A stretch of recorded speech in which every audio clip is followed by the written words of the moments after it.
அந்த கடன் வாங்கினார் பிறகு ஒரு நியாயமா வாங்கியிருக்கணும், அதையும் ஞாபகம் வச்சுக்கணும். நீங்க கடன் வாங்கினார் எதுக்காக? லாட்டரி சீட்டு வாங்குறதுக்காண்டி அப்படின்னு சொன்னா அவர் கடனாளி அல்ல. சரியத்துல கடன் வாங்கினாரு குதிரை பந்தயத்துக்காக வேண்டி, ரேஸ்க்காக வேண்டி வாங்கியிருக்காரு, அவர் கடனாளி அல்ல. கடன் வாங்கினாரு கல்லு குடிக்கிறதுக்காக வேண்டி, அவர் கடனாளி அல்ல. கடன் வாங்கினாரு சினிமா பார்க்கறதுக்காக வேண்டி, அதுக்கு அல்ல. அதாவது ஷரியத்துல நியாயமான முறையில கடன் வாங்கியிருக்காரு. அந்த மாதிரி கடன் வாங்கி கடன் பட்டு ரொம்ப சிரமப்பட்டுக்கிட்டு இருக்காரு. அந்த மனிதர் கடன் பட்டு இருக்கின்றார் என்று நல்லா தெரியும், நமக்கு நிச்சயமா தெரியும். ஏன்னா இப்ப இந்த காலத்துல அது கண்டிப்பா தெரியும். இல்லைன்னா எல்லாத்துக்கும் தான் கடன் இருக்குன்னு சொல்றாங்க. வர்றவங்க பூரா கடன் இருக்குன்னு சொல்றாங்க, வர்றவங்க பூரா குமர் இருக்குன்னு சொல்றாங்க. எல்லா விஷயம் நம்ம பாக்குறோம், இந்த சிட்டியில பாத்துக்கிட்டு இருக்கிறோம். அதனால கடனாளிகள் யாராவது இருந்தால் அவர்களுக்கு இது ஜகாத்துடைய பொருள் என்று கொடுக்கணும். ஏன்னா அவருக்கு சொந்த பொருள் கிடையாது, ஜகாத்து வாங்குவதற்கு தகுதி பெற்றவர். அடுத்ததாக வஃபீ சபீலில்லாஹ், அல்லாஹ்வுடைய பாதையிலே இருக்கக்கூடியவர்கள். அல்லாஹ்வுடைய பாதையில்னா அசல்ல அல்லாஹ்வுடைய பாதையிலே ஈடுபடக்கூடியவர் என்று சொல்லுவது முஜாஹித், அல்லாஹ்வுடைய பாதையிலே போர் செய்யக்கூடியவர், வாள் எடுத்து போர்க்களத்திற்கு சென்று போர் செய்யக்கூடிய மனிதர். சஹாபாக்கள் போர் செய்தார்கள், இவர்கள்லாம் அல்லாஹ்வுடைய பாதையிலே உள்ளவங்க. அவங்களுக்காக வேண்டி ஒரு குதிரையை வாங்கி கொடுக்கிறது, சாப்பாட்டுக்கு ஏற்பாடு பண்றது, தளவாட ஆயுத சாமான்கள் வாங்கி கொடுக்கிறது, இப்படி என்னென்ன பொருள்கள் இருக்குன்னா அந்த பொருள்களை எல்லாம் வாங்கி கொடுக்கிறது, அவங்களுக்கு தேவையான பணம் கொடுக்கிறது, இதெல்லாம் ஜகாத்துடைய பொருளிலிருந்து அவர்களுக்கு கொடுக்கலாம். அல்லாஹ்வுடைய பாதையிலே உள்ளவர். இந்த அல்லாஹ்வுடைய பாதையிலே உள்ளவர்கள் என்பது அசல்ல முஜாஹித் சொன்னபடி. ஆனா அல்லாஹ்வுடைய பாதையிலே உள்ளவர்கள் என்பதில் வேறு சில பேரையும் சேர்த்திருக்கிறாங்க சட்ட மேதைகள். அது இல்மை கற்றுக் கொடுக்கக்கூடியவர்கள், கற்றுக் கொள்ளக்கூடியவர்கள். ஆலிம்கள் கற்றுக் கொடுக்கக்கூடியவர்கள், மார்க்க அறிவை கற்றுக் கொடுக்கக்கூடியவர்கள், கற்றுக்கொள்ளக்கூடிய மாணவர்கள், இவர்கள்லாம் அந்த லிஸ்ட்ல சேருவாங்க. அல்லாஹ்வுடைய பாதையில் உள்ளவர்கள் தான் அவங்கெல்லாம். அல்லாஹ்வுக்காக வேண்டி இந்த இல்மை கற்றுக்கொள்ளுகின்றார்கள். ஆனா நிபந்தனை என்னன்னு கேட்டா இவங்கெல்லாம் ஜகாத்து வாங்குறதுக்கு தகுதியான ஃபகீராக மிஸ்கீனாக இருக்கணும். அந்த மினிமம் இல்லாம இருக்கணும். நிஷாப்னு சொன்ன பாருங்க, அந்த 4300 ரூபாய் அது இல்லாம இருக்கணும். எல்லா ஆலிம்சாக்களும் அல்ல, ஏன்னா இப்ப ரொம்ப ஜாக்கிரதையா இருக்கணும். எல்லாரும் ஜகாத் காசு கொண்டு வந்து ஆலிம்சாக்கள் கொடுத்துடுறாங்க, மோதி நாடு கொடுத்துடுறாங்க. எந்த ஆலிம்சா இப்போ 4300 ரூபாய் இல்லாம இருக்காரு, 5000 ரூபாய் இல்லாம இருக்காரு? நிறைய பேர் இருக்காங்க, சில பேர் இருக்காங்க. ஆனா அதை நீங்க ஜகாத்து கொடுக்கறவங்க ரொம்ப ஜாக்கிரதையாக கவனித்து கொடுக்கணும். ஆலிம்களிடத்துல தான் முதல்ல ஜகாத்து வாங்குறது இங்க இருக்கிற பேசுனவங்க தான் கொண்டாந்து கொடுக்குறாங்க. பேசுறவங்க ஜகாத்து வாங்குறதுக்கே உள்ளவர் அப்படின்னு நினைச்சிடுறாங்க. நான் சொல்றது இப்போ சாயந்தரத்துலயும் கூட ஒருத்தர் வந்தார், ஜகாத்து நான் கொடுத்துக்கிட்டு இருக்கிறேங்க, எனக்கு கொண்டாந்து கொடுக்காதீங்க, ஜகாத்து வாங்குறதுக்கு தகுதியானவங்களை பார்த்து கொடுங்க. எப்படி தெரிஞ்சுக்கணும். அதுக்காக வேண்டிதான் உங்களுக்கு தெரிஞ்ச ஆளுகளுக்கு கொடுங்க, தெரியாத ஆளுகளுக்கு கொண்டு போய் கொடுத்துடாதீங்க. உங்க மஹல்லாவுல உங்க பகுதியில உங்களுக்கு அறிமுகமானவர்கள் ஏழைகளாக இருக்கிறாங்க அப்படின்னு நீங்க தெரிஞ்சிருக்கிறீங்க. அந்த ஏழைகள் ஜகாத்து வாங்குறதுக்கு தகுதியா, ஜகாத்து கொடுக்கறதுக்கு தகுதியா அப்படிங்கறதெல்லாம் உங்களுக்கு தெரியும். அவர்களோட அடிக்கடி பழகுவதின் காரணமா அப்படிப்பட்டவங்களை பார்த்து கொடுக்கணும் என்று சொல்லப்பட்டிருக்கிறது. இங்க அந்த அல்லாஹ்வுடைய பாதையிலே ஈடுபட்டு இருப்பவர்கள் என்பது ஆலிம்கள், துலபாக்கள், மாணவர்கள் இருக்கின்றார்களே, இவர்கள் எல்லாம் கரீபுகளாக, அதாவது மினிமம் இல்லாதவர்களாக இருக்கக்கூடிய நேரத்தில் அவர்களுக்கு கொடுப்பது கூட அல்லாஹ்வுடைய பாதை. இப்ப சில பேர் இதுல இன்னொரு சட்டத்தையும் வாங்கிக்கிறார். அல்லாஹ்வுடைய பாதையில அப்படின்னு சொல்லிட்டு மஸ்ஜித் கட்டுறது அல்லாஹ்வுடைய பாதை தான், ஃபீ சபீலில்லாஹ் தான், மதரசா கட்டுறதும் ஃபீ சபீலில்லாஹ் தான் என்று சொல்லக்கூடியவர்கள் இருக்கிறாங்க. அதெல்லாம் ஃபீ சபீலில்லாஹ் இல்ல. இந்த அதனால முன்னால் சொன்னா மில்கியத், உரிமையாக்குதல் என்பது இருக்க வேண்டும். மதரசாவுக்கோ அல்லது மஸ்ஜிதுடைய கட்டடத்திற்காக வேண்டியோ வேறு தீனுடைய நிறுவனங்களுக்காக வேண்டியோ கட்டட பராமரிப்புக்கு, கட்டடம் கட்டுவதற்கு அல்லது பழுது பார்ப்பதற்கு இதுக்காக வேண்டி நீங்க கொடுக்கறீங்கன்னு சொன்னா அது ஜகாத்துடைய பொருள் கொடுக்க கூடாது, செல்லுபடியாக. யாராவது மஸ்ஜித் கட்டுறதுக்காண்டி காசு கேட்கறாங்க, ஜகாத்துடைய பொருளை கொடுத்துடுறாங்க, கூடாது. அவர் வாங்கவும் கூடாது, அவர் கொடுக்கவும் கூடாது, கொடுத்தா வாங்கவும் கூடாது. ஜகாத்துடைய பொருள் தெரிஞ்சுன்னா மஸ்ஜிதுக்காக வாங்கக்கூடாது, மதரசாவுக்காக வேண்டியும் கொடுக்க கூடாது. மதரசாவில் எந்த மதரசாவா இருந்தாலும் சரி கொடுக்க கூடாது. ஆனால் அங்க மதரசாவில் ஒரு நிபந்தனை இருக்குது, ஒரு விதிவிலக்கு கொண்டு இருக்கின்றது. மதரசாவில் படிக்கக்கூடிய அந்த துலபாக்கள் இருக்கின்றார்களே, மாணவர்கள், மார்க்க கல்வி கற்றுக்கொள்ளக்கூடிய மாணவர்கள், இவங்களுக்கு உணவுக்காக வேண்டி அல்லது நாஸ்டாவுக்காக வேண்டி அவர்கள் தொகையை செலவு செய்கின்றார்கள் என்று இருந்தால் அப்பொழுது இந்த ஜகாத்துடைய காசை அவர்களிடத்தில் சொல்லிக் கொடுக்கணும். அந்த மதரசாவுக்கு வசூல் செய்யக்கூடியவர்களிடத்தில் சொல்லிக் கொடுக்கணும். இது ஜகாத்துடைய காசு, மாணவர்களுடைய சாப்பாட்டு செலவுக்கு மட்டும்தான் செலவு செய்யணும் அப்படின்னு சொல்லிக் கொடுக்கணும். சாப்பாட்டு செலவுக்கு மட்டும்தான் செய்யணும். அதிலையும் கூட குறிப்பாக சொல்ல போனா உணவு கொடுப்பது இருக்கிறது, அதுவும் கூட ஒரு விதமான தடை ஏற்படுகின்றது. இந்த நாஸ்டா கொடுக்குறது பாருங்க, நாஸ்டாவுக்கு அது உணவாக கொடுக்கறத விட சில மதரசாக்கள் காசா கொடுக்குறாங்க. ஒரு நாளைக்கு 2 ரூபாய் 3 ரூபாய் அப்படின்னு கொடுக்குறாங்கன்னு வச்சுங்க. இப்ப ஜகாத்துடைய பொருள் அந்த மதரசாவுக்கு கொடுக்குறீங்க, அந்த ஜகாத்துடைய பொருளை தனியாக ஒரு கணக்கு வச்சு அவங்க வச்சிட்டு இருக்கிறாங்க. ஒவ்வொரு மாணவருக்கும் காலையில எழுந்த உடனே 100 மாணவர்கள் இருக்காங்கன்னு வச்சுங்க, ஒவ்வொருத்தருக்கும் 3 ரூபாய் வீதம் 300 ரூபாய் டெய்லி கொடுத்துறாங்க. இப்ப ஜகாத்துடைய பொருள் இருந்து 300 ரூபாயை அந்த துலபாக்களுக்கு மில்கியத் உரிமைப்படுத்தி விடுகின்றார்கள். இது ஜாயிஸ். இது அல்லாத முறையில சாப்பாடு சமைச்சு வச்சுக்கிட்டு கொஞ்சம் கொஞ்சமா கொடுக்குறாங்க அப்படின்னு சொன்னா அது கூட செல்லுபடி ஆகாது. அதனால என்னுடைய அபிப்பிராயத்துல இது மார்க்கத்துடைய சட்ட மேதைகள் இப்படி சொல்லி இருக்கின்றாங்க, துலபாக்களுக்கு உணவு வகைக்காக வேண்டி ஜகாத்துடைய பொருளை கொடுக்கலாம் என்று இருந்தாலும் கூட தேர்தல் என்ன அப்படின்னு கேட்டா அவங்களுக்கு சதக்காவை கொடுங்க, நீங்க உபரியான சதக்காக்களை கொடுங்க. ஜகாத்தை கொடுத்து நிறுத்திக்க கூடாது யாருமே. ஜகாத்தை கொடுத்தாலே பொருளாதார சீர்திருத்தம் ஏற்பட்டு போயிடும். ஜகாத்து மட்டும் கொடுத்தாலே மிகப்பெரிய மறுவளர்ச்சி பொருளாதாரத்தை உலகம் முழுவதும் ஏற்பட்டுவிடும், குறிப்பாக முஸ்லிம்களிடத்தில் ஏற்பட்டுவிடும். ஆனா அல்லாஹ் தஆலா ஜகாத்தோட நிறுத்திக் கொள்ள சொல்லவே இல்லை குர்ஆன்ல. பல இடங்களிலே சதகாக்கள் உபரியான தர்மங்களை பற்றி சொல்லி காட்டுகின்றார். ஸல்லல்லாஹு அலைஹி வஸல்லம் ஏராளமான பலன்களை அதற்கு சொல்லி காட்டுகின்றார். அந்த சதகாக்களை கொடுங்க. ஜகாத்தை எதுக்கு கொடுக்குறீங்க? உபரியான சதகாக்களை கொடுங்க. அதனாலதான் நான் முன்னால் சொன்னபடி ஒருத்தருக்கு 1000 ரூபாய் இருந்துச்சு, ஒருத்தருக்கு 10,000 ரூபாய் இருந்தது. 10,000 ரூபாய்க்கு 250 ரூபாய் ஜகாத்து கொடுக்கணும். 10,000 ரூபாய்க்கு 40 ஒண்ணு 250 ரூபாய் ஜகாத்து கொடுக்கணும். ஒருத்தர் என்ன பண்றாரு, நான் 10,000 ரூபாய் என்கிட்ட இருக்குது, 250 ரூபாய் ஜகாத்து மட்டும் கரெக்டா 250 ரூபாய் கொடுத்து நிறுத்திக்க.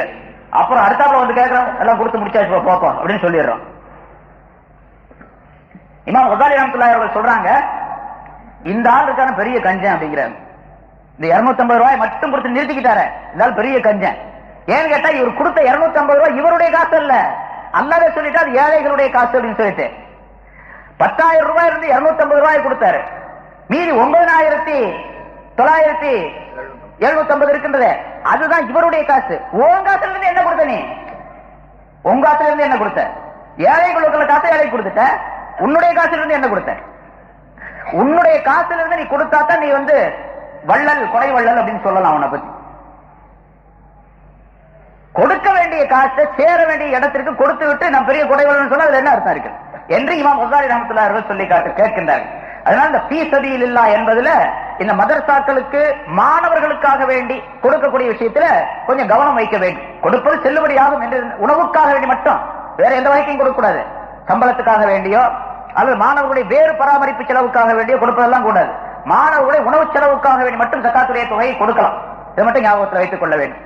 பிறகு சில பேர் இப்படி சொல்றாங்க, அன்னைக்கு கூட ஒரு போன வருஷம் கூட பார்த்தேன், ரமலான் மாசத்துல ஒரு பத்திரிகையில் எழுதிருந்தது. இந்த பத்திரிகையும் கூட அல்ல ஃபீ சபீலில்லாஹ் அல்லாஹ்வுடைய பாதையில உள்ளதுதான், அதனால உங்க ஜகாத்துடைய தொகையை எங்க பத்திரிகைக்கு அனுப்பி வைங்க அப்படின்னு ஒருத்தர் எழுதியிருந்தார். புதுசா வருதுல ஒரு பத்திரிகை, அந்த பத்திரிகை அது சொல்ல வேண்டியதில்லை. அது ஃபீ சபீலில்லாஹ் பத்திரிகையெல்லாம் ஃபீ சபீலில்லாஹ் உள்ளதுல கிடையாது. அவங்க காசு அவங்க சம்பாதிக்கிறதுக்காக ஒரு தொழிலாக வச்சு நடத்துறாங்க. அது பல பேர் பல தொழில் செய்யறாங்க, இது ஒரு பத்திரிகை தொழில். இது அல்லாஹ்வுடைய பாதையில உள்ளது, இதுக்கு ஜகாத்துடைய பொருளை கொடுக்கலாம் என்று சொல்லி ஏமாற்றக்கூடியவர்கள் இருக்கிறாங்க. அதுக்கு அல்லாஹ்வுடைய இந்த ஆயத்தை ஆதாரமாக்காது, அது தவறு, கொடுக்க கூடாது. அதுக்கு அடுத்ததாக வபனி சபீல், 8வதாக வபனி சபீல், வழிப்போக்கர்களுக்கும் உரியது. ஜகாத் என்பது வழிப்போக்கர்களுக்கும் உரியது. வழிப்போக்கர் என்று சொன்னால் முசாஃபிர், பிரயாணி. ஒரு ஊர்ல இருந்து தஞ்சாவூர்ல இருந்து இங்க வந்திருக்காரு மெட்ராஸுக்கு. வந்த இடத்துல அவருக்கு பொருள் இல்லை, அவருக்கு பொருள் திருட்டு போய் விடுகின்றது அல்லது ஏதாவது செலவாகி விடுகின்றது. அந்த நேரத்துல ரொம்ப பரிதாப நிலையில அவர் இருந்துட்டு இருக்காரு. அவருக்கு ஊருக்கு போறதுக்கு பொருள் தேவை, சாப்பிடறதுக்கு பொருள் தேவை சொன்னா ஜகாத்துடைய பொருள் இருந்து அவருக்கு கொடுக்கலாம். எந்த அளவுக்கு அவருக்கு தேவையோ அந்த அளவுக்கு கொடுக்க வேண்டும். அதனால என் பொருள் பூரா திருட்டு போயிடுச்சு அப்படின்னு சொல்றவங்களுக்கு எல்லாம் கொடுக்க கூடாது அப்படின்னு பாத்துக்கணும். எல்லாரும் அப்படிதான் சொல்றாங்க. இப்ப கொண்டு வந்தேன், பேக்க வச்சிருந்தேன், தூங்கினேன், திருட்டு போயிடுச்சு, உதவி செய்யுங்க என்று சொல்லி வரக்கூடிய எத்தனையோ பேர் மஸ்ஜிதுல நம்ம பார்க்கணும். அதனால அவர்களையெல்லாம் தெரிந்து கொள்ள வழிப்போக்கர்களாக இருக்கும். உண்மையிலேயே வழிப்போக்கர்களாக இருந்தால் வந்த இடத்துல உங்களுக்கு பொருளாதார தட்டுப்பாடு ஏற்பட்டு விட்டது. இப்ப ஜகாத்துடைய பொருள் இருந்து அவங்களுக்கு ஆதரவு கொடுக்கலாம். அவர் ஊர்ல பணக்காரராக கூட இருக்கலாம், அவர் ஊர்ல பணக்காரர், ஜகாத்து கொடுக்கிறவர். ஆனா இங்கிருந்து அவர் தன்னுடைய ஊருக்கு போய் சேருவதற்குரிய வழிவகை எதுவுமே இல்லை என்று சொன்னால் அவருக்கு இந்த பொருள் இருந்து கொடுக்கணும். இது கொடுக்க யார் வாங்குகின்றாரோ அப்படிப்பட்ட 8 கூட்டங்களை அல்லாஹ் தஆலா சொல்லி காட்டுகின்றார். இந்த 8 கூட்டத்தார்களும் முஸ்லிம்களாக இருக்க வேண்டும் என்ற நிபந்தனை. முஸ்லிம் அல்லாதவருக்கு ஜகாத்தை கொடுத்தா அது செல்லுபடியாக, காபிர்களுக்கு கொடுத்தா செல்லுபடியாக, முஸ்லிம்களுக்கு மட்டும்தான் கொடுக்க வேண்டும். அதாவது ஜகாத்து, சதகத்துல் ஃபித்ர் பெருநாளை கொடுக்கிறோம், அந்த நேர்ச்சை, இதுகள் எல்லாம் முஸ்லிம்களுக்கு மட்டும் கொடுக்கப்பட வேண்டிய தர்மங்கள். முஸ்லிம் அல்லாத காபிர்களுக்கு இதை கொடுக்கவே கூடாது, கொடுத்தா செல்லுபடியாக. இதே போன்று வியாபார சரக்குகள் இருக்கின்றன. கடை வச்சிருக்கிறாங்க, எந்த கடை வச்சாலும் சரி, அந்த சரக்குகளுக்கு முன்னால் சொன்னபடி 612 கிராம் வெள்ளியுடைய மதிப்பு அளவுக்கு பொருள் இருந்தால் அந்த பொருளுக்கு ஜகாத்து கொடுக்க வேண்டும். இது மிக துல்லியமாக செய்யப்பட வேண்டிய ஒன்று. அது பொதுவாக இந்த கடையில சரி குத்து மதிப்பா இவ்வளவுதான் இருக்கும், ஒரு 10,000 ரூபாய்க்கு சரக்கு இருக்கும், அல்லது 2 லட்சம் ரூபாய்க்கு சரக்கு இருக்கும் என்பதாக தானாக ஒரு மதிப்பை ஏற்படுத்திக் கொண்டு மட்டும் கொடுக்க கூடாது. நம்ம சேல் டாக்ஸ், இன்கம் டாக்ஸுக்காக வேண்டி, வரி கட்டுறதுக்காக வேண்டி, அல்லது நம்முடைய கடை கணக்குகளை சரி பண்ணுவதற்காக வேண்டி ஒவ்வொரு வருஷமும் ஏப்ரல் மாசம் பார்த்தா ஸ்டாக் எடுக்கிறாங்க. மார்ச் மாசம் லாஸ்ட்ல பார்த்தா எல்லா வேலைக்காரங்களை வச்சுக்கிட்டு விடிய விடிய முடிச்சுக்கிட்டு 2 நாள் 3 நாளைக்கு ஸ்டாக் எடுத்து எல்லாம் செய்யறாங்க. இது துனியாவுடைய இந்த கணக்குகளை சரி செய்வதற்காக வேண்டி. அல்லாஹ்வோட கணக்கு சரி செய்யறதுக்கு 2 நாளைக்கு ஸ்டாக் எடுத்தா என்ன? அல்லாஹ்வுடைய கணக்கை சரியாக கொடுக்க வேண்டும் என்பதற்காக 2-3 நாளைக்கு முடிச்சிருக்கிறது. ஸ்டாக் எடுத்து சரியாக எவ்வளவு பணம் இருக்குதோ, எவ்வளவு பொருள் இருக்குதோ அதுக்கு பூராத்துக்கு ஜகாத் 40 கொடுத்துருங்க. ஒருத்தருக்கு துல்லியமா தெரிஞ்சிச்சு இவ்வளவுதான், சரியா இவ்வளவுதான் இருக்கும், நமக்கு 1 லட்சம் ரூபாய் சரக்கு அவ்வளவுதான் இருக்குது, அதை விட கூடுதலாக நிச்சயமாக இருக்க முடியாது என்று துல்லியமாக அவருக்கு தெரிந்தால் அது 1 லட்சம் ரூபாய்க்கு ஜகாத்து கொடுத்துட வேண்டியது. ஆக இருக்கக்கூடிய சரக்குகளுக்கு ஜகாத்து கொடுக்க வேண்டும். அது எந்த கடையாக, எந்த பொருளாக இருந்தாலும் சரி, எந்த வியாபாரமாக இருந்தாலும் சரி. சரி, இதுல இன்னொன்னு, கடன் இருக்குது. அவருக்கு ஒருத்தருக்கு கடன் இருக்குது. கடன் வச்சிருந்தா கடன் கொடுப்பாரு, வாங்குவார், ரெண்டும் இருக்கும். இவருக்கு வர வேண்டிய கடனும் இருக்கும், இவர் கொடுக்க வேண்டிய கடனும் இருக்கும்.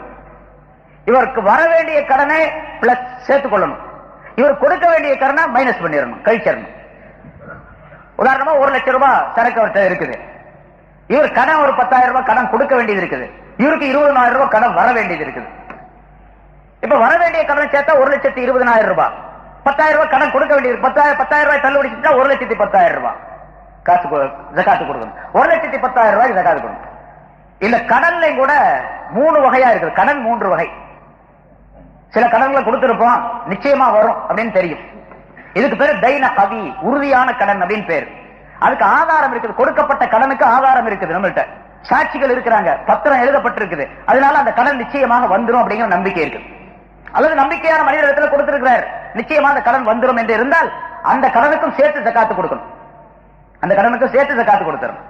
அந்த கடன் கொஞ்சம் கொஞ்சமாக வந்துகிட்டு இருந்தாலும் சரி, கொஞ்சம் கொஞ்சமா வர வர ஜகாத்து கொடுத்துக்கிட்டே இருக்க வேண்டியது. இது உறுதியான கடன். இன்னொரு கடன் இருக்குது, ஒரு வீடு அல்லது நிலம் அல்லது வேறு ஏதாவது ஒரு ப்ராப்பர்ட்டி, சொத்து, இதை வித்திருக்கிறார். அந்த வித்ததுடைய, அந்த விற்பனை செய்த அந்த பொருள் இன்னும் வரல. 1 லட்சம் ரூபாய்க்கு ஒரு லேண்ட், ஒரு பூமியை வித்தார், இன்னும் அந்த 1 லட்சம் ரூபாய் ஒரு கைக்கு வரல, பூமியை வித்துட்டார். அந்த வாங்கினவர் இருக்கிறார் பாருங்க, அவரு பணம் கொடுத்தாதான் இந்த பூமி அவர் வாங்கினதாக உறுதியே ஆகும் அப்படிங்கிற ஒரு சூழ்நிலை இருக்குன்னு வச்சுக்கோங்க. பணம் கொடுக்கறதுக்கு முன்னால இன்னும் பணம் கொடுக்கல, அடுத்த மாசம் தரேன்னு சொல்லியிருக்காரு. இடையிலேயே வந்து என்னங்க எனக்கு அந்த பூமி சரியா வரலங்க, நீங்க இந்த ஒப்பந்தத்தை முடிச்சுங்க, நீங்க உங்க பூமியை திரும்ப வாங்கிக்கீங்க என்று சொல்லிட்டு போயிடவும் கூடும். அதனால இந்த மாதிரி பொருள் இருக்குதே, பூமியை வித்திருக்காரு, ஒரு கடையை, ஒரு நிலத்தை அல்லது ஒரு ப்ராப்பர்ட்டியை, ஒரு சொத்தை வித்திருக்காருன்னு சொன்னா அந்த பொருள் இருக்கின்றதே அது இவருடைய கைக்கு வந்தால்தான் இவருடைய சொத்து அப்படின்னு அதுக்கு பேர். இருந்தாலும் வித்துட்டாரு, சாட்சிகள்லாம் எப்படி பத்திரமே எழுதியாச்சு, எல்லாம் முடிஞ்சு இருந்தாலும் கூட அந்த பொருள் வர்றதுல கொஞ்சம் நம்பிக்கை குறைவு இருக்கின்றதுனால இந்த கடனுக்கு பேர் தைன முத்தவசி, நடுநிலையான கடன் அப்படின்னு பேர் இருக்கு. அந்த பொருள் எப்பொழுது வருகின்றதோ அப்போது பூராத்துக்கு ஜகாத்து கொடுக்கணும். எப்ப வருதோ அப்ப கொடுக்கணும். இப்ப உதாரணமா இந்த 1994 அந்த ப்ராப்பர்ட்டி வித்தார், 2000 வந்துச்சு, 6 வருஷத்துக்கு பின்னால அந்த காசு வந்து சேருது. வருதுன்னு பார்த்தா எண்ணிக்கை எப்ப நாளை கடத்திக்கிட்டே போனாங்க, 6 வருஷம் 5 வருஷம் 6 வருஷம் ஆகி போச்சு. இருந்தாலும் அந்த நம்பிக்கை இருந்துச்சு, போன பணம் வரும் அப்படிங்கிற நம்பிக்கை இருந்தது, வந்துருச்சு. இப்ப 6 வருஷத்துக்கு சேர்த்து ஜகாத்து கொடுக்கணும், வந்த பிறகு ஜகாத்து கொடுக்கணும் போதும். ஏன்னா இடையில அந்த அதை ரத்து பண்ணக்கூடிய வாய்ப்பும் இருக்கின்றது. அதனால் இன்னொரு கடன் இருக்குது, அது தைன லாயிஃப், பலவீனமான கடன். சாட்சியே கிடையாது, கடன் கொடுத்தாரு, சாட்சி கிடையாது, எழுதியும் வாங்கல, எந்த விதமான ஆதாரம் கிடையாது, அவர் கொடுத்தாலும் கொடுப்பாரு, கொடுக்காட்டியும் இல்ல என்ற நிலை இருக்கிறது. எல்லாம் பலவீனமான கடன். அதே போல கணவன் வந்து மனைவிக்கு மகர் தர வேண்டியது இருக்கின்றது, மகர் தர வேண்டியது இருக்கின்றது. இப்ப எல்லாம் கடன் சொல்லித்தான் நம்ம கல்யாணம் பண்ணிக்கிறாங்க. காசு கொடுக்கறவங்க யாரு இருக்காங்க, ரொம்ப கம்மி. கடன் சொல்லிட்டு 10,000 ரூபாய் மகர் எழுதுறது தானே, எழுதிக்க 10,000 என்ன 15,000 20,000 எழுதிக்க அப்படின்னு எழுதிடுறாரு.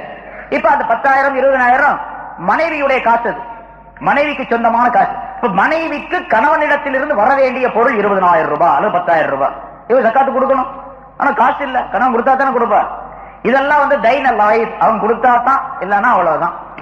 நம்ம சாதாரண சொல்ல காந்தி கணக்குல எழுதிக்க வேண்டியதுதான். அது அந்த மாதிரி உள்ள பிரச்சனை. அதனால அந்த மாதிரி கடன் இந்த தைன லைஃப் இருக்குது பாருங்க, இதுலதான் இந்த ப்ராவிடன்ட் ஃபண்ட் அப்படிங்கறதெல்லாம் சேர்க்கிறாங்க. ஊழியர்கள், அரசாங்க ஊழியர்களுக்கு பிடித்தம் செய்து அரசாங்கத்தினுடைய சேமிப்பை போட்டு வச்சு அவர் அந்த பணியிலிருந்து விடுதலை பெறக்கூடிய காலத்துல கொடுக்கறாங்க பாருங்க, அந்த ப்ராவிடன்ட் ஃபண்ட் அப்படின்னு சொல்லிட்டு உதவி தொகையாக அத அவருடைய சொத்திலிருந்து எடுத்து கொடுக்கறாங்க பாருங்க, அவருடைய சேமிப்பிலிருந்து. அது இதுவும் தைன லைஃப். ஏன்னா ஆட்சிகள் மாறக்கூடிய நேரத்தில் முன்னதாக இருந்த அரசாங்கம் எந்த சட்டத்தை பற்றி அந்த சட்டம்லாம் மாறி போயிடும், நமக்கு தெரிஞ்ச விஷயம். அதனால இதெல்லாம் தைன லாயிஸ், பலவீனமான கடன்ல சேர்ந்தது. இப்ப இருக்குது என் கணக்குல வந்து ப்ராவிடன்ட் ஃபண்ட்ல ஒரு 10 வருது. எப்பொழுது வருகின்றதோ அந்த வருஷத்துக்கு மட்டும் கொடுத்தா போதும், கடந்த காலத்துக்கு கொடுக்க வேண்டிய அவசியம் இல்லை. இது தைன லாயிஸ், பலவீனமான கடனுக்குரிய சட்டம். கடன் என்பது இப்படி, இந்த கடன்கள்ல ஒவ்வொருத்தருக்கும் பல விதமா இருக்கு. அதே போல வியாபாரத்துல ஷேரர், பங்குதாரர்கள் இருக்கின்றாங்க. 2 பேரும் சேர்ந்து ஒரு வியாபாரம் செய்யறாங்க. 2 பேரும் சேர்ந்து, ஒருத்தருக்கு 40%, ஒருத்தருக்கு 60%. ஒருத்தர் 40 ரூபாய் போட்டிருக்காரு, ஒருத்தர் 60 ரூபாய் போட்டிருக்காரு. அதே லாபத்தில் 40-60 கணக்கும் இருக்குது என்று வைத்துக் கொண்டால் அவரவருடைய விகிதாச்சாரப்படிக்கு அதுல இருந்து ஜகாத்து கொடுக்க வேண்டும். ஒருத்தர் 1 லட்சம் ரூபாய் ஒரு கடையில் இருக்குது, 2 பேரு கூட்டு, ஒருத்தர் 40,000 ரூபாய், ஒருத்தருக்கு 60,000 ரூபாய் அதுல முதலீடு என்று வைத்துக் கொண்டால் 60,000 ரூபாய் உள்ளவர் 60,000 ரூபாய்க்கு ஜகாத்து கொடுக்கணும், 40,000 ரூபாய் 40,000 ரூபாய்க்கு ஜகாத்து கொடுக்கணும். அவங்க வரக்கூடிய லாபத்துல எப்படி பங்கிட்டுக் கொண்டாலும் சரி, அந்த லாபம்ங்கிறது வேற, லாபத்துல பங்கு எப்படி இருந்தாலும் சரி, போட்ட முதலீடு எப்படி கேபிட்டல் என்ன இருக்கோ அந்த கேபிட்டலுடைய அளவுக்கு அவருக்கு ஜகாத்து கொடுக்கணும். இதையெல்லாம் ஞாபகத்தில் வைத்துக் கொள்ள வேண்டும். சரி, இந்த ஜகாத்து கொடுக்கிறது மேல இருந்து 8 கூட்டம் நம்ம சொன்ன பாருங்க. இதுல கூட குறிப்பாக யார் அல்லாஹ்வுக்கு பயந்து வாழக்கூடிய முத்தகீன்களாக இருக்கின்றார்களோ, அல்லாஹ்வை பயந்து வாழக்கூடியவர்களா, அவர்களுக்கு முதலிடம் கொடுக்க வேண்டும். அதிலும் கூட நம்முடைய உறவினர்களாக இருந்தால் அவர்களுக்கு முதலிடம். அதிலும் கூட அஹ்லுல் இல்ம், இல்முடையவர்கள், மார்க்க கல்வி உடையவர்களாக இருந்தால், ஏழைகளாக இருக்கும் பொழுது இவர்களுக்கு முதலிடம் கொடுக்க வேண்டும். நம்முடைய பொருளை, அது ஜகாத்துடைய பொருளாக, சதகாவுடைய பொருளாக, எந்த பொருளாக இருந்தாலும் சரி, நம்முடைய பொருளை சாப்பிடக்கூடியவர்கள் முத்தகீன்களாக இருக்க வேண்டும் என்ற எண்ணம் இருக்க வேண்டும். ஸல்லல்லாஹு அலைஹி வஸல்லம் ஒரு ஹதீஸ்ல சொல்லுகின்றார்கள், லா தஅகுல் இல்லா தஆம தகீன். ஒரு முத்தகையான மனிதனுடைய பொருளை தவிர வேறு எந்த பொருளையும் நீ சாப்பிட வேண்டாம். நான் சாப்பிடுறதா இருந்தாங்க கூட ஒரு முத்தகையான மனிதனிடத்துல, அதாவது ஸல்லல்லாஹு அலைஹி வஸல்லம் சொல்றாங்க, யார்ட்டையாவது ஏதாச்சும் நீ கேட்கறதா இருந்தா கொஞ்சம் நல்ல சகி, கொடைத்தன்மை உள்ள மனிதனிடத்துல போய் கேளு, கஞ்சனிடத்துல போய் கேட்காத. அவன் எவ்வளவு பெரிய கோடீஸ்வரனா தான் அவன்கிட்ட போய் கேட்காத. கஞ்சனுடைய பொருள் இருக்கின்றதே அதுவே நோய். கஞ்சனுடைய பொருள், கஞ்சனுடைய உணவு, அது நோய். ஒரு தர்மம் செய்யக்கூடிய கொடை வள்ளல், தயாள மனம் படைத்தவன் இருக்கின்றானே, அவனுடைய உணவு இருக்கின்றதே அது மருந்து. தஆமுல் பஸீலி தாவும், ஒரு கஞ்சனுடைய உணவு இருக்கின்றதே அது நோய். தஆமு ஸஹீ தவாவும், ஒரு தயாளமான மனப்பான்மையுடைய கொடை வள்ளலுடைய உணவு இருக்கின்றதே அது மருந்து, நோய்க்கு மருந்து. ஒரு நோயாளியாக இருக்கக்கூடிய ஒரு மனிதன் கொடை வள்ளல் தயாள மனப்பான்மை உள்ள ஒரு மனிதனுடைய வீட்டில் போய் சாப்பிட்டா அந்த உணவே மருந்தாக மாறிடும் அவனுக்கு. ஒரு கஞ்சனுடைய வீட்டில் போய் சாப்பிடற, நல்ல சுகமா இருக்கிறான், நோய் வந்துடும் அவனுக்கு. அதனால கஞ்சனுடைய வீட்டில் போய் சாப்பிட, கஞ்சனுடைய பொருளை சாப்பிட. லா தஅகுல் இல்லா தஆம தகீன். அதே மாதிரி வலா யஅகுல் தஆமக இல்லா தகீன். உன்னுடைய உணவை கூட ஒரு தகீ, முத்தகையான மனிதனை தவிர வேறு எவரும் சாப்பிட வேண்டாம் என்று ஸல்லல்லாஹு அலைஹி வஸல்லம் சொல்றாங்க. அதனால நாம் கொடுக்கக்கூடிய பொருள், நாம் சாப்பிடக்கூடிய இடம் ரெண்டுமே முத்தகீன்களாக இருக்கணும். யாருக்கு கொடுக்கிறோமோ அவரும் தக்வா உள்ளவராக இருக்கணும். அது பலன் தரும். ஏனென்றால் அவர் துஆ செய்வார்.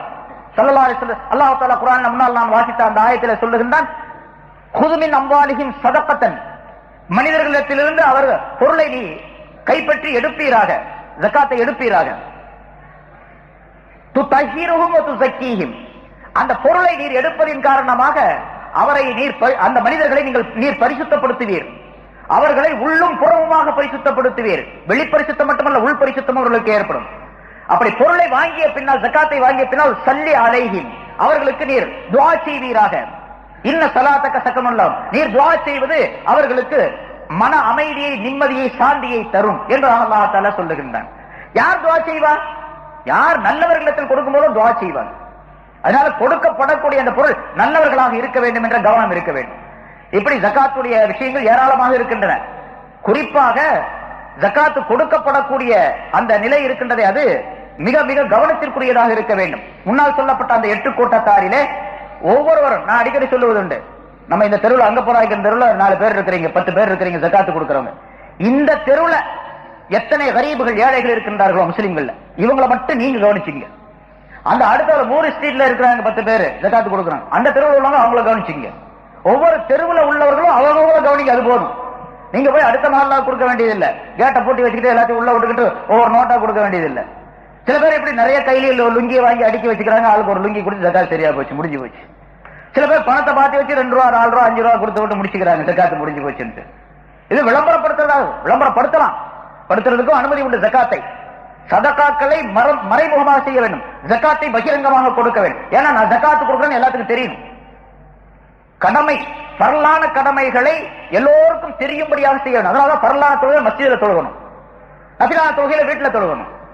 அதான் அஃதல் சிறப்பு என்று சொல்லப்பட்டிருக்கின்றது.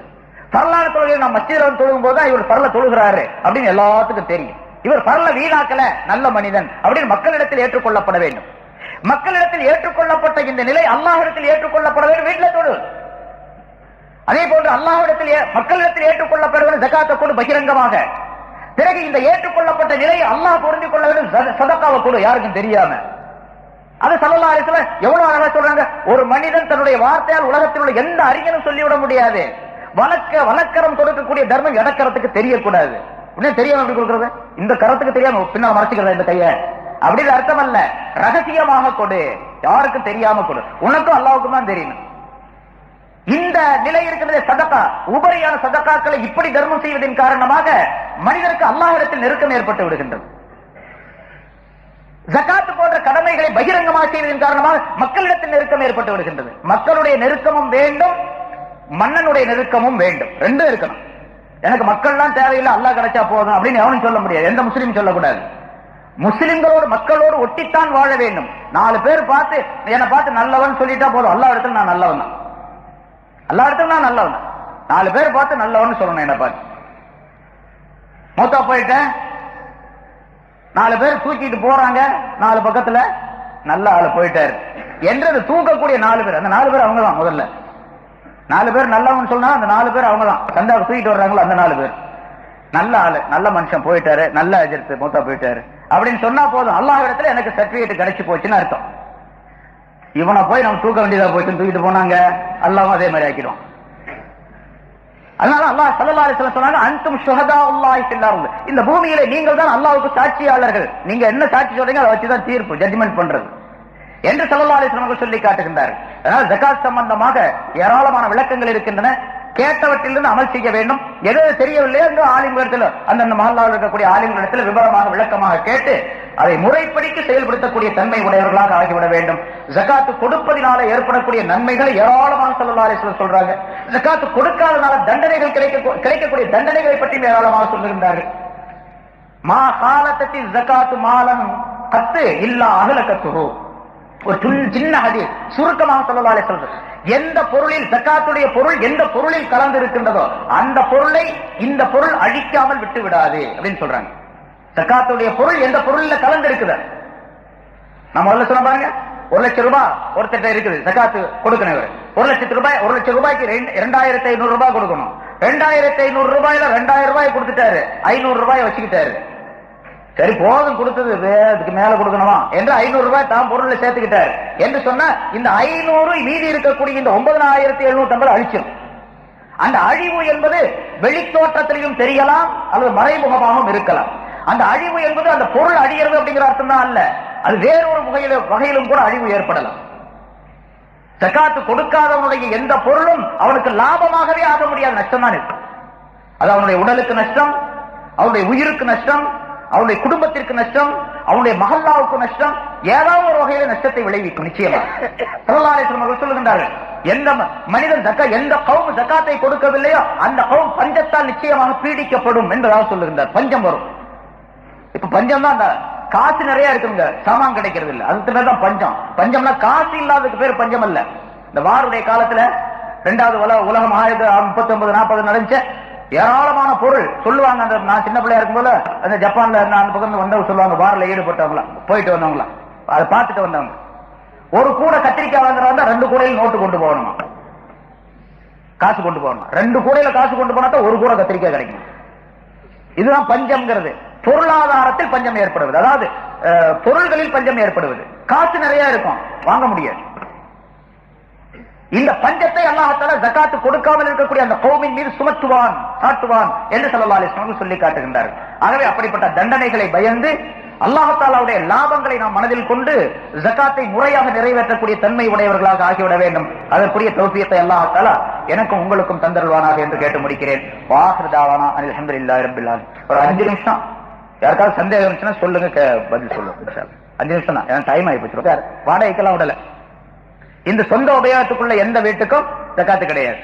வாடகைக்கு விட்டிருந்தாருன்னு வச்சுங்க, வரக்கூடிய அந்த வருமானத்துக்கு மட்டும் ஜகாத், அந்த பில்டிங் கிடையாது. எத்தனை கோடி ரூபாயா இருந்தாலும் சரி, அந்த பில்டிங் வீடுகளுக்கோ கட்டடங்களுக்கோ ஜகாத்து கிடையாது. நிலங்களுக்கும் அப்படித்தான், நிலங்களுக்கும் ஜகாத்து கிடையாது. அதாவது சுருக்கமா சொன்னா அசையா பொருள்களுக்கு ஜகாத்து கிடையாது. நிலங்களுக்கு கூட நிலத்திலிருந்து வரக்கூடிய விளைச்சல்களுக்கு தான் ஜகாத்து. ஜகாத்து ரூபாய் இருந்து நோன்பு திறக்க பாத்திரங்கள் வாங்கி கொடுக்கலாமா? ரெண்டுமே கூடாது. நம்ம முதல்ல சொன்ன மில்கியத்து உரிமையாக்கணும் அப்படின்னு சொல்லிட்டு, அதனால நோன்பு கஞ்சிக்கும் கொடுக்க கூடாது, நோன்பு கஞ்சி திறக்கிறதுக்கு பாத்திரம். ஏன்னா அது பாத்திரம் வந்து நோன்பு கஞ்சி குடிக்கிற ஒரு பாத்திரத்தையும் சேர்த்து எடுத்துட்டு போறது இல்லை. அப்படி செஞ்சா கூடும். பாத்திரத்தை வாங்கி கொடுத்து ஒரு எவர்சில் ஒரு பாத்திரம் பெருசா வாங்கி கொடுத்து நோன்பு திறக்கிறவங்க யாரோ அப்படி கூட சொல்ல முடியாது. ஏன்னா கேட்டா பணக்காரர்கள் இருக்கலாம், ஏழைக்கு தான் அந்த பாத்திரத்தை கொடுக்கணும். அப்ப நோன்பு திறக்கிறவங்க யார் ஏழையா இருக்கிறாங்களோ அவங்க இந்த பாத்திரத்தோட கஞ்சியோட எடுத்துட்டு போயிடலாம், கஞ்சி குடிச்சிட்டு பாத்திரத்தையும் கொண்டு போயிடலாம் என்று சொன்னா போடும். கல்யாணம் கூடாது. ஆக கஞ்சிக்கு கொடுக்க கூடாது.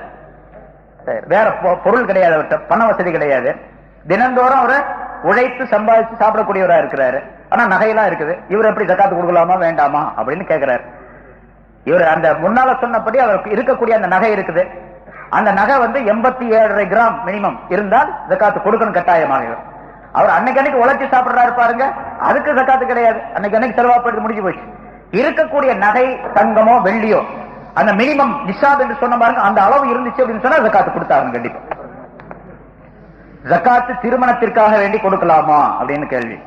அதாவது ஏழை அந்த திருமணம் முடிக்கப்படக்கூடிய அந்த ஆணோ பெண்ணோ மாப்பிள்ளையோ பொண்ணோ, இப்ப நிறைய குமர்காரியன்னு வர்றாங்க பாருங்க, அவங்களை நம்ம வெரிஃபை பண்ணிக்கணும். அதாவது அவங்க தகுதியானவங்களா அப்படின்னு முதல்ல பாத்துக்கணும். ஜகாத் வாங்குறது தகுதியானவங்களா அப்படின்னு சொல்லி. ஏன்னா சில பேர் இப்ப என்ன பண்ணாங்க கேட்டா, இந்த குமர்காரியன்னு வர்றாங்க பாருங்க, இவங்க உண்மையில கல்யாணத்துக்கு தான் வாங்குறாங்க. ஆனா அவங்களுடைய ஊர்ல பக்கத்து வீட்டுக்காரங்க நிறைய பிரியாணி போடுறதுக்கே 1 லட்சம் ரூபாய் வேணும். அதனால இவங்க பிரியாணி அடுத்த பக்கத்து வீட்டுக்காரங்க நம்மள கேவலமா கருதுவாங்களே அப்படின்னு நினைச்சுக்கிட்டு பிரியாணிக்காக வேண்டி 1 லட்சம் ரூபாய் தயார் பண்றது இதுக்காக வேண்டி வர்றாங்க. இதெல்லாம் வந்து ஆடம்பரமான செலவு.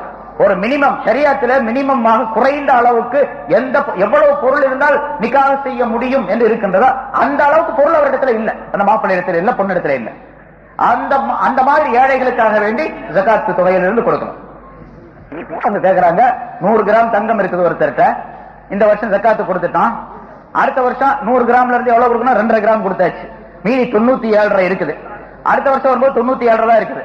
இப்ப 97.5 கொடுக்கறதா இல்ல போன வருஷம் தான் குடிச்சாசே முடிஞ்சு போச்சு, இனி மௌத்தாவர வரைக்கும் கொடுக்க கூடாதா அப்படின்னு கேக்குறாங்க. ஒவ்வொரு வருஷமும் கொடுக்கணும். 2.5 கிராம் கொடுத்துக்கிட்டே வர, அடுத்த வருஷம் 97.5 வரும்போது இன்னும் கம்மியாயிடும். அப்படியே குறைஞ்சிக்கிட்டே வந்து 87.5 கீழே வந்துருச்சு, நின்று போச்சு, ஜகாத்து கொடுக்க வேண்டியது. 87 வர்ற வரைக்கும் 87.5 கீழே வர்ற வரைக்கும் ஜகாத்து கொடுத்தாரு கண்டிப்பா. வட்டிக்கு வாங்கிட்டாரு, கடனா போயிட்டாரு அப்படின்னு நிறைய பேர் அப்படித்தான் கடனாளி ஆகிறாங்க போல் இருக்கு. வட்டி அப்ப வட்டிக்கு வாங்குறாரு, வட்டிக்கு வாங்குறது தப்பு தான். ஆனா இப்ப நிர்பந்தமாக இருக்காரு, அவரும் கடனாளின்னு பேரு தான். ஏன்னா இந்த கடனாளின்னு ஒரு 8 பேர்ல ஒரு ஆள் வந்துச்சு இல்ல, அவங்களுக்கு கொடுக்கலாமா? வட்டிக்கு வாங்கினாலும் அவருடைய குற்றம் தான். அது குற்றம் தான். எப்படி இருந்தாலும் சரி, எந்த நிர்பந்தமாக இருந்தாலும் சரி வட்டிக்கு வாங்கக்கூடாது. அது பேங்க்லயா இருந்தாலும் சரி, வேற ஸ்டேட் ஜிடியா இருந்தாலும் சரி, யார்ட்டையும் வாங்கக்கூடாது, வட்டிக்கு வாங்கக்கூடாது. வட்டிக்கு வாங்கினாரு அது குற்றம். ஆனா அது கடனாளியா இருக்காரு, இப்ப அந்த கடனை திருப்பி அடைக்கிறதுக்காக கொடுக்கலாம். ஜகாத்துடைய பொருள் இருந்து கொடுக்கலாம் அவருக்கு. இப்ப உதாரணமா 1 லட்சம் ரூபாய்க்கு 2500 ரூபாய் ஜகாத்து கொடுக்கணும். உங்களுடைய கராபத்து, உங்களுடைய சொந்தக்காரங்கள்ல ரொம்ப ஏழையா ஒருத்தர் இருக்கிறார், அவர்கிட்ட இந்த 2500 ரூபாயை கொடுத்து ஒரு சின்ன பிளாட்பாரத்தில் ஒரு கடை வச்சு கொடுத்து அந்த 2500 ரூபாய்க்கு வச்சு கொடுத்த அந்த பொருளின் மூலமாக, அந்த கடையின் மூலமாக அவர் விருத்தி அடைந்து ஒரு நல்ல சூழ்நிலைக்கு வர முடியும் என்ற நம்பிக்கை இருந்தால் 2500 ரூபாய் மொத்தமா அவர்கிட்ட கொடுத்து அவருக்கு கடை வச்சு கொடுத்து அவரை டெவலப் பண்ணி விடுறது, மேல தூக்கி விடுறது இருக்கிற, இது வரவேற்கத்தக்க செயல். ஏன்னா அடுத்த வருஷத்துல அவர் ஜகாத்து கொடுக்கக்கூடியவராக மாறிடுவார். இந்த சூழ்நிலையை உருவாக்கணும். பொதுவாக இது ரொம்ப நல்ல அம்சம் கூட இப்படி செய்யறது. அப்படி இல்ல, அந்த நம்பிக்கை இல்ல அப்படின்னு சொன்னா அந்த ஜகாத்துடைய தொகையை யார் யாருக்கு தேவை அவர்களுக்கு பிரிச்சு கொடுக்கணும். செய்யும் சரக்குகளுக்கு ஒவ்வொரு வருஷம் கொடுக்கணும். ஜக்காத்துன்னு சொன்னா ஒவ்வொரு வருஷம் தான் கொடுக்கணும்.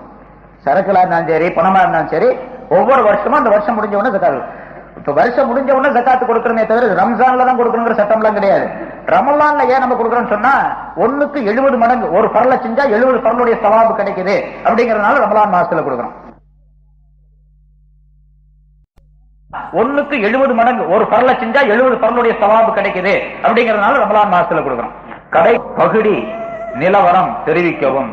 அது பகுடி வாங்குறது கொடுக்கறது எல்லாமே ஹராம். ஏன்னு கேட்டா அது வட்டியை சேர்ந்தது எந்த தீர்ப்பு பத்துவா கொடுக்கப்பட்டிருக்கு. கடைக்கு கொடுக்கக்கூடிய பகுடி நான் கொடுத்திருக்கிறேன், நான் ஏன் வாங்க கூடாது? இப்ப நான் கடைக்கு பகுடி கொடுக்கறது எப்படி என்ன ஆயிடுச்சுன்னு கேட்டா ரொம்ப பெரிய பழக்கமா போய் என்ன ஆஜத்து இதெல்லாம் போய் சொல்லிட்டு இருக்கிறீங்க இந்த காலத்துல அப்படின்னு சொல்லிட்டு இருக்கக்கூடிய சொல்லக்கூடிய மனிதர்களும் இருக்கிறாங்க. பகுடி கொடுப்பது வாங்குவது எல்லாமே வட்டியை சேர்ந்ததுதான். அதனால பகுடி கொடுக்கவும் கூடாது, வாங்கவும் கூடாது. அதுக்கு ஜக்காத்துடைய அந்த பொருள்ல இருந்து ஜக்காத்துங்கிற பெயரும் வராது. பகுடி கொடுத்தோம் அப்படின்னு சொன்னா அந்த பொருள் நம்மளது இல்ல. பகுடி கொடுக்கறதுக்காக ஒருத்தர் பொருளாதாரத்தை வச்சிருக்கிறாரு அப்படின்னு சொன்னா அந்த பொருள் இருந்து இவர் ஜக்காத்து கொடுத்தாங்கன்னா அந்த பொருள் பகுடியாக மற்றவர்களுக்கு கொடுக்கப்படாத நேரத்தில் அவருக்கு போயிடுச்சு அப்படின்னு சொன்னா இவருடைய பொருள் அல்லவே இது. பகுடிங்கிறது பொதுவா ஹராம் அப்படிங்கறது ஞாபகத்தில் வைத்துக் கொள்ள வேண்டும். 1 லட்சம் ரூபாய் வருஷமா அந்தந்த வருஷத்துல அந்த கணக்கு முடிச்சிடணும். ஆமா, அடுத்த வருஷம் வந்துச்சு அப்படின்னு சொன்னா நீங்க அடுத்த வருஷம் 1 லட்சம் ரூபாய் கொடுக்கணும், இந்த 40,000 ரூபாய் சேர்த்து கொடுக்கணும், 1,40,000 ரூபாய் கொடுக்க வேண்டியதா வந்துடும். கூட்டு குடும்பம் இருந்தால் ஒவ்வொரு நபருக்குமா அப்படின்னு இருக்கு, அவ்வளவுதான். ஆமா, கூட்டு குடும்பம் சொன்னா குடும்பத்தில் இருக்கிறவங்க ஒவ்வொருத்தருக்கும் தனித்தனியா தான் ஜக்காத்து கொடுக்கணும், தனித்தனியா தான் ஜக்காத்து கொடுக்கணும். கூட்டு குடும்பம் தான் எல்லாத்துக்கும் சேர்த்து டோட்டலா எல்லாம் கூட்டு குடும்பத்துல இருக்கக்கூடியவங்க ஒரு 10 பேர் இருக்காங்க குடும்பத்துல, எல்லாருடைய சொத்தையும் ஒன்னா சேர்த்து கணக்கு போட்டு இவ்வளவு வருது அப்படின்னு அது மொத்தமா கொடுத்துடலாம். அதை பத்தி பிரச்சனை இல்லை. ஒவ்வொருத்தருக்கும் தனித்தனி சொத்துக்களா இருக்குது அப்படின்னு சொன்னா தனித்தனியாக கொடுக்கணும். தனித்தனி சொத்துன்னா தனித்தனியாக கொடுக்கணும். எல்லாரும் மொத்தமா உபயோகிச்சுட்டு இருக்கிறாங்கன்னு சொன்னா மொத்தமா இருக்கக்கூடிய சொத்துக்களை எவ்வளவு ஜக்காத்து வருதுன்னு கணக்கு போட்டு மொத்தமா கொடுத்துடலாம். நம் வியாபாரத்தில் 1 லட்சம் கடன் வாங்கியது 50,000 கடன் வந்த பணம் நம் வியாபாரத்தில் போட்டு ரெண்டுமே இருக்கும். கடன் கொடுக்க வேண்டியதும் இருக்கும், வர வேண்டியதும் இருக்கும். வர வேண்டிய கடனை இவருடைய அந்த சரக்குகள்ல சேர்த்துக்கணும். 1 லட்சம் ரூபாய்க்கு சரக்கு இருக்குது, 50,000 ரூபாய் கடன் வர வேண்டியது இருக்குது, 1.5 லட்சம் ரூபாய் ஆச்சு. இவரு 75,000 ரூபாய் கடன் கொடுக்க வேண்டியது இருக்குது. இப்ப 75,000 ரூபாய் கழிச்சுட்டு 75,000 ரூபாய் ஜக்காத்து கொடுக்கணும். வர வேண்டிய கடனை பிளஸ் சேர்த்துக்கணும், கொடுக்க வேண்டிய கடனை மைனஸ் பண்ணிடணும், கழிச்சிடணும். ஜக்காத்து வாங்கியதில் 5,000க்கு மேல் சேர்ந்து விட்டால் அவரும் ஜக்காத்து கொடுக்க வேண்டுமா? ஜக்காத்து வாங்கியே காசு சேர்ந்துருச்சுங்க அவருக்கு 5,000 ரூபாய், அவர் ஜக்காத்து கொடுக்கணுமா அப்படின்னு. இப்ப ஜக்காத்து வாங்கி 5,000 ரூபாய் சேர்ந்துச்சு வச்சுங்க. ஆனா இவருக்கு அடுத்த வருஷம் தான் ஜக்காத்து வாஜிபு. நான் 1 வருஷம் போகணும்ல, அதுக்குள்ள காலி பண்ணிட்டாருன்னா முடிஞ்சு போச்சு. சேர்த்து வச்சிருந்தாருன்னா கொடுக்கணும். ஜக்காத்து கொடுக்க வேண்டிய அளவுக்கு மேல் தங்கம் இருக்கிறது, பெண் குமர் இருந்தால் அவருக்கு சட்டம். அதாவது ஏழைகளுக்கு அது ரொம்ப நல்லது. அதாவது ஜக்காத்து கொடுக்க வேண்டிய அளவுக்கு தங்கம் இருக்கிற ஒருத்தருக்கு ஒரு ஏழை குமர் வந்து கல்யாணத்துக்கு நேரத்து கேட்கறாங்க, ஒரு சவரன் தூக்கி அவர்கிட்ட கொடுத்துறது இருக்குது, அது ரொம்ப நல்லது. நான் காசா கொடுத்தா செலவு பண்ணிட்டு போயிடுவாங்க, சவரனா கொடுத்தா சைனா கொடுத்தா அதை போட்டு போகணும், உபயோகமாயிடும், அது ரொம்ப நல்லது, தேர்ந்தெடுக்கணும். அடுத்தது, நீங்கள் முதலில் ஜக்காத்து உரிமையாக்கி விட வேண்டும், நாம் வைத்துக் கொள்ளக்கூடாது என்றீர்கள். ஆனால் முசாஃபிர்களுக்கு கொடுப்பது என்றால் எப்படி முடியும் அப்படின்னா வழங்கல. எனக்கு முசாஃபிரையும் கொடுத்துட வேண்டியதுதானே. ஏழைகள் அப்படின்னு வர்றாங்க பாருங்க, இந்த ரோட்ல பிச்சை கேட்டு கடை கடைக்கு வர்றாங்க பாருங்க, இவங்க முசாஃபிரே அல்ல, இவங்க எல்லாம் வியாபாரிகள், அதாவது பிச்சை எடுக்கும் வியாபாரிகள் இவங்க எல்லாம். அதனால இவங்க ஆளே இல்ல, இவங்களுக்கு ஜக்காத்து கொடுக்கறதெல்லாம் வந்து அவ்வளவு சரியா இல்ல. ஜக்காத்து கொடுக்கறதுக்கு நம்ம மேல 8 கூட்டம் சொன்னா பாருங்க, அவங்களுக்கு தனி இலக்கணம் உண்டு. இந்த கடை கடைக்கு வந்து வாங்கிட்டு போறாங்க இவங்களா ரெகுலர், இன்னைக்கு ஒரு 1000 ரூபாய் கொடுங்க கொண்டு போய் வச்சுக்கிட்டு நாளைக்கு இங்கதான் வந்து நிற்பாங்க. இவங்க ஒரு வியாபாரம் பண்றாங்க. அது துமரல் இல்லாத்தால ஒரு நாள் வீட்டுல இருந்து வெளியே வந்தாங்க, ஒரு சம்பவம் அதுக்கு உதாரணத்துக்கு வெளியே வந்தாங்க. ஒருத்தர் அம்மா பசிக்குதுன்னு கேட்டுக்கிட்டு இருந்தாங்க வெளியே. உடனே வீட்டுக்குள்ள போய் வீட்டுக்காரங்கள்ட்ட சொல்லி இந்த ஒரு ஆள் முசாஃபிர் ஏதோ கேட்கிறாரு, சாப்பாடு ரொட்டி கிட்டி இருந்தா கொடுங்கன்னு சொல்லிட்டு போயிட்டாங்க. போயிட்டு திரும்பி வரும்போது கொஞ்ச நேரம் பொறுத்து திரும்பி வர்றாங்க. அதே ஆள் என்ன பண்றாரு, இன்னொரு வீட்டுல இருந்து அம்மா ஏதாச்சும் கொடுங்கன்னு கேட்டுக்கிட்டு இருக்காரு. உமர் எல்லாம் பார்த்தாங்க, இந்த ஆளுக்கு நம்ம வீட்டுல சாப்பாடு கொடுக்க சொல்லிட்டு போனோமே, இந்த ஆள் ஏன் திரும்ப இங்க வந்து கேட்கிறாரு, வீட்டுல கொடுக்கலையோ அப்படின்னு நினைச்சுக்கிட்டு வீட்டுக்காரங்கள்ட்ட போய் கேட்கிறாரு, என்ன இந்த மாதிரி சாப்பாடு கொடுக்க சொன்ன கொடுத்தீங்களா, ரொட்டி கொடுத்தனே அப்படின்னு. இவங்க வெளியே வந்து பாக்குறாங்க, அந்த ஆள் அந்த வீட்டுல நின்றுட்டு இருக்காரு. அவர் தோல்ல ஒரு சோழனா பை ஒண்ணு தொங்குது. உடனே அந்த வீட்டுல அவங்க சாப்பாடு கொடுத்தாங்களா, ரொட்டி கொடுத்தாங்க, ஆமா கொடுத்தாங்க, பின்ன இங்க வந்து நிக்கிற அவர் தான் பதில் சொல்ல முடியல. உடனே பைய பிடிங்கி பார்த்தாங்கன்னா நிறைய ரொட்டி இருக்குது, அதுல 4-5 ரொட்டி இருக்குது. அப்ப உடனே சாட்டையில வேகமா ஒரு அடி கொடுத்து, அதே துமரல சொன்னாங்க, நீ பிச்சைக்காரல, நீ ரொட்டி வியாபாரி அப்படின்னு சொல்லிட்டு அந்த ரொட்டி பூரா புடுங்கி பைத்துல் மால்ல ஒட்டகங்கள் கட்டுறதுல அந்த ஒட்டகத்துக்கு தூக்கி போட்டு பூ அடிச்சு போய் சம்பாதிச்சு சாப்பிட்டு அப்படின்னாங்க. அதனால இங்க இருக்கிறவங்க அப்படி செஞ்சு கூடாதீங்க, அது தப்பு. வர்றவங்களுக்கு ஏதாச்சும் கொடுக்குறோம், அது வேற விஷயம், கொடுக்கலாம். என்ன நீங்க அந்த பணத்தை வச்சிருந்தும் கூட, அந்த ஜகாத்துடைய பணத்தை வச்சிருந்தும் கூட மிஸ்கின்களுக்கு கொடுக்கலாம். அதனால ஒண்ணு வந்து திடீர்னு தொலைச்சவங்க இந்த மாதிரி நேரத்தில் வர்றாங்க, அவங்களுக்கு வந்து வச்சிருந்தா கொடுக்க முடியும் இல்லையா? கொடுக்கலாம், வச்சிருந்தும் கொடுக்கலாம். ஆனா என்ன அப்படி வச்சிருந்து கொடுக்குறாங்க ஒரு பைத்துல் மால் சிஸ்டமா இருந்தா தான் அது வச்சிருந்து. அது வந்து அது பைத்துல் மால் சில ஊர்ல வச்சிருக்காங்க. ஒவ்வொருவரும் தனி இண்டிபெண்டன்ஸ் சுயமாக தனித்தனியாக கொடுக்கறது அப்படின்னு சொன்னா அந்தந்த வருஷத்துடைய பொருளை அந்த வருஷத்துல கொடுத்துறது நல்லது. அதான் சரி, அந்த வருஷம் வச்சிருக்கலாம், வச்சிருந்து கொடுக்கலாம். அதுக்கு மீறி அது செலவு பண்ண பிறகு அடுத்த மிஸ்கின்கள் யாராவது வர்றாங்கன்னு சொன்னா அடுத்த வருஷத்துடைய பொருள் அது வந்து கொடுக்கலாம், ஜகாத் வந்து கொடுக்கலாம். அடுத்த வருஷத்தை நம்ம நிர்ணயிக்க முடியாதா? அது நம்ம மௌத்தா முன்னாலே கொடுக்கலாம், லாபம் தானே நமக்கு. ஆடு மாடுகளை நீ ஒரு மணி நேரம் சொல்லணும். அதனால ஆடு மாடுகளுக்கு இவ்வளவு நம்பர், இவ்வளவு எண்ணிக்கை இருந்தா இவ்வளவு கொடுக்கணும் அப்படின்னு சொல்லிட்டு ஒரு வருஷம் ஒட்ட, ஒரு வருஷம் குட்டி, 2 வருஷம் குட்டி, 3 வருஷம் குட்டி இப்படி வரிசையா வருது. அது ஒரு பெரிய இது. அதனால வந்து பூராத்தி இப்ப சொல்ல முடியாது. பள்ளியுடைய கடைகள் கட்டி விட்டு அதுக்கு பகுதி என்ற முறையிலையோ அல்லது டொனேஷன் வம்பளை மாத்தி விடுறாங்க. இவரு பள்ளியாத்துல கடை கட்டி விட்டு பகுதி வாங்கலாமான்னு கேட்கிறாரு. சொல்லியாச்சு. ஜகாத்து வகையில் ரத்த கலப்பில் யார் யாருக்கு கூடும் அப்படின்னு கேட்கிறாரு. அதாவது ஜகாத்து கொடுக்கறதுல மேல 8 கூட்டம் சொன்ன பாருங்க. அதுல மகன், மகள், கவனிங்க, மகள், மகன், மகனுடைய மகள், மகனுடைய மகள், தகப்பனாரு, பாட்டனாரு, கணவன் மனைவிக்கு, மனைவி கணவனுக்கு, இதெல்லாம் கொடுக்கக்கூடாது. மகனுக்கு கொடுக்கக்கூடாது, மகளுக்கு கொடுக்கக்கூடாது, பேரம்பேத்திகளுக்கு கொடுக்கக்கூடாது, தகப்பனுக்கு கொடுக்கக்கூடாது, பாட்டன் பாட்டிகளுக்கு கொடுக்கக்கூடாது, தாயாருக்கு கொடுக்கக்கூடாது, கணவன் மனைவிக்கு கொடுக்கக்கூடாது, மனைவி கணவனுக்கு கொடுக்கக்கூடாது. இது அல்லாத சகோதரர்களுக்கு, சகோதரிகளுக்கு, அவங்க ஏழையா இருக்கணும், அந்த மினிமமுக்கு குறைவா இருக்கு, நிசாபுக்கு குறைவா இருக்கணும், அவங்களுக்கு கொடுக்கலாம். சகோதரர்கள் சகோதரிகளுக்கு மாமா, மாமி, சின்னம்மா, பெரியம்மா, சின்னத்தா, பெரியத்தா, இவங்களுக்கு எல்லாம் எல்லாத்தையும் கொடுக்கலாம். அந்த உறவினர்களுக்கு எல்லாரும் முதல்ல சொன்ன அந்த அவர்களை தவிர மத்திய எல்லாரும் கொடுக்கலாம். ஒருவர் ஜக்காத்து வாங்கி போதை பொருள் அருந்துகிறார் என்றால் ஜக்காத்து கொடுக்கலாமா? கண்டிப்பா கொடுக்க கூடாது. தர்மம் கொடுக்கிற போது அவர் வந்து சரியா ஹலாலாக உபயோகிப்பார் அப்படின்னா தர்மமே கொடுக்கலாம். அல்ல ஜக்காத்துல என்ன கண்டிப்பா இருக்கணும். நான் முதல்ல சொன்னேன், ஜக்காத்து காசு கொடுக்குறீங்க, வாங்கிட்டு போய் குதிரை ரேஸ் விளையாடுறாரு, லாட்டரி சீட்டு வாங்குறாரு அப்படின்னு சொன்னா கண்டிப்பா அவருக்கு கொடுக்க கூடாது. ஜக்காத்துடைய பொருளை ஹலாலாக செலவு பண்ணா அப்படின்னு தெரியுது, ஹராமா செலவு பண்றா நிச்சயமா தெரிஞ்சு அவருக்கு கொடுக்கவே கூடாது. என்ன கேட்டீங்க? ஜக்காத்து கொடுக்கறது ஒரு அந்தந்த வருஷம். இப்ப உதாரணமா இன்னைக்கு போற 23, இன்னைக்கு ஜக்காத்து எனக்கு கடமையாகும், அதாவது இன்னைக்கு கொடுக்க வேண்டியது அப்படின்னு சொன்னா ஒரு சில நாள்களுக்குள்ள, சுமார் ஒரு மாசத்துக்குள்ள கொடுக்கலாம். அடுத்த வருஷம் வச்சிருந்து கூட கொடுக்கலாம். அடுத்த வருஷம் வரைக்கும் நம்ம மௌத்தாகாம இருப்போம் அப்படிங்கிறது கேரண்டி இருக்கணும். மௌத்தாகாம இருப்போமா அப்படிங்கிறது தெரியாது. அதனால எவ்வளவு சீக்கிரம் கொடுக்க முடியுமோ சீக்கிரம் கொடுத்துட வேண்டியது. பள்ளிவாசல் கட்டுவதற்கு ஜக்காத்து மாதிரி சொல்லிட்டு பள்ளிவாசல் கட்டுறது கொடுக்க கூடாது, கண்டிப்பா கொடுக்க கூடாது. தகப்பனார் மகளை திருமணம் செய்து கொடுத்து விட்டார், மகள் ஏழ்மை இருக்கும் பட்சத்தில் தகப்பனார் ஜக்காத்து கொடுக்கணும், அதான் கொடுக்க கூடாது. தகப்பனார் வந்து பிள்ளைகளுக்கு எல்லாம் கொடுக்க கூடாது. ஏன்னா தகப்பனார் வந்து பிள்ளைகள் யாரையா சொன்னா அவர் காப்பாற்றுறது அவருடைய கடமை இருக்கு. அதனால அவருடைய பொருள் இருந்து கொடுக்கணும். அது உபரியாக, அதாவது தர்மமாக கொடுக்கணும், ஹதியாவாக கொடுக்கணும். உரிமையாக்குறது அப்படின்னு இருக்கணும். நம்ம இஷ்டத்துக்கு இவங்க என்ன கேட்கறான்னு கேட்டா, ஜக்காத்தை கொடுத்து இந்த காசை நீ இப்படித்தான் செலவு பண்ணணும் அப்படின்னு நிபந்தனை இட்டு கொடுக்கறது கூடாது, அவருடைய உரிமை. ஆனா நம்ம சொல்லலாம், ஒருத்தர் உபரியா, அதாவது வீணா செலவு பண்றவரா இருக்கிறாரு, இந்தப்பா காசை கொடுக்குற, நீ வீணா செலவு பண்ணாத, கொஞ்சம் பார்த்து செலவு பண்ணி கொஞ்சம் புத்திமதியா இருந்துக்க அப்படின்னு சொல்லி உபதேசம் பண்ணி கொடுக்கலாம். தொழிற்சாலையில் உள்ள மிஷினரி தொழிற்கூடத்திற்கு உள்ள அட்வான்ஸ், இதற்கு எப்படி ஜக்காத்து கொடுக்க வேண்டும்? மிஷினரி சாமான்கள் இருக்குது, அது வந்து அதுல இருந்து வேறொரு பொருள் உற்பத்தி பண்ற, இப்ப லேத் இருக்கு, பற்றை இருக்குது, அந்த பற்றையில இருந்து இந்த நட்டு, ஆணி, கீனி இதெல்லாம் வந்து தயார் பண்றாங்க.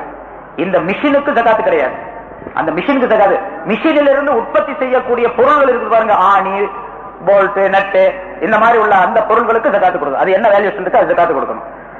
அதே போல அட்வான்ஸ் கொடுத்திருக்கிறீங்க, இந்த அட்வான்ஸ் வந்து முதல்ல அந்த கடன் சொன்ன பாருங்க, கடன்ல முதல் கடன்ல சேருது. தைன கவி, உறுதியான கடன் சொன்ன பாருங்க. ஏன்னா கண்டிப்பாக அட்வான்ஸ் கொடுத்த பொருள் அவங்க எழுதி வாங்கியிருப்பாங்க, இவ்வளவு அட்வான்ஸ் கொடுத்திருக்கிறோம் அப்படின்னு. அந்த பொருள் வந்து அந்த காசு இவரு கடனாக கொடுத்திருக்கிறார், அது வந்து சேரும் நிச்சயமா. அந்த பொருளுக்கும் சேர்த்து அவருக்கு ஜகாத்து கொடுக்கணும். அட்வான்ஸ் கொடுக்கப்பட்ட காசுக்கும் சேர்த்து ஜகாத்து கொடுக்கணும். 4 பேர் சேர்ந்து ஒரு கூட்டு வியாபாரம் பண்றோம். கூட்டு வியாபாரம் பண்ணுவோம். தனித்தனியா வரலாம். கம்பெனில இருந்து மொத்தமா ஜகாத்து கொடுக்குறாங்க. தனித்தனி வியாபாரம் ஜகாத்து கொடுக்குறோம். கம்பெனில இருந்து மொத்தமா கணக்கு பண்ணி ஜகாத்து கொடுத்தா அது மூலமா எப்படி இருந்தாலும் செல்லும். 4 பேர் ஷேரராக இருக்கும் போது தனித்தனியா கொடுத்தாலும் செல்லுபடியாகும். அது 4 பேரும் சேர்ந்து ஒன்னா பேசிக்கிட்டு நம்ம 4 பேரும் சேர்ந்து இருக்கக்கூடிய சரக்குகளுக்கு மொத்தமா கொடுத்துருவோம் என்று சொல்லி நீங்க 4 பேரும் ஒரு மஷூரா பண்ணி செஞ்சாலும் அதுவும் தனியா கொடுத்த அவசியம் இல்லை. இப்படி கொடுத்தாலும் கூட அப்படி கொடுத்தாலும் கொடுங்க. வாகனங்களுக்கு ஆடு மாடு மோட்டர் சைக்கிள் இந்த மாதிரி கார் அதுக்கெல்லாம் இல்லை. بسم الله الرحمن الرحيم الحمد لله رب العالمين اللهم صل على سيدنا محمد وعلى ال سيدنا محمد وبارك وسلم عليه. ربنا آتنا في الدنيا حسنة وفي الآخرة حسنة وقنا عذاب النار. وصل وسلم على رسولك سيدنا محمد وآله وصحبه أجمعين والحمد لله رب العالمين. صلى الله عليه وسلم.